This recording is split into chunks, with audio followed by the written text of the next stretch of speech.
Llanbrynmair. A dyma nhw wedi gwneud y cysylltiad wedyn rhwng y gwaith yna a'r gwaith celf yma. Dyma nhw'n cael y cyfle wan i weithredu i wneud yr murluniau a wneud graddfa mawr ohono fo fel bod yr gwaith yna wedyn yn mynd i fyny ar y wal yr ysgol. A fel ydych chi'n gweld, mae plant wrth gwybodaeth.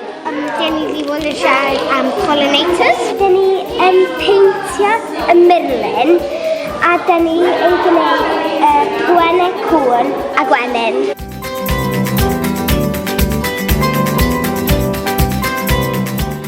Fy hoff beth oedd pan oedden ni'n darlunio y llun hefo'r projector fel Pilipala ac ants yn peillio. Mae'r ystrum hefyd yn gallu peillio.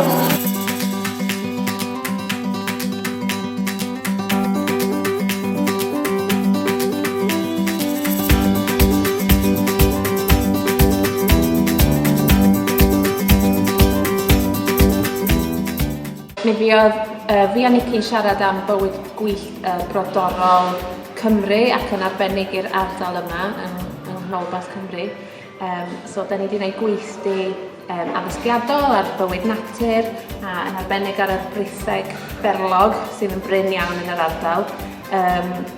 Felly, o hynny wedyn, mae'r plant wedi bod yn sgetio a maen nhw'n gorffen y peintio heddiw. Maen nhw wedi gwneud gwaith ffantastig a fydd hwn yn furlun enfawr ar ochr wal yr ysgol yn rhywbeth iddyn nhw gofio am flynyddoedd i ddod.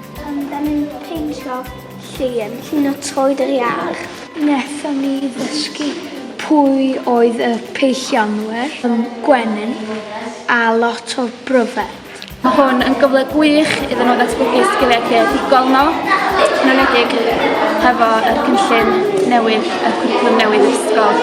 A mae'n gret, mae'n mynd i fod yma, ond byth iddyn nhw gael cofio hefyd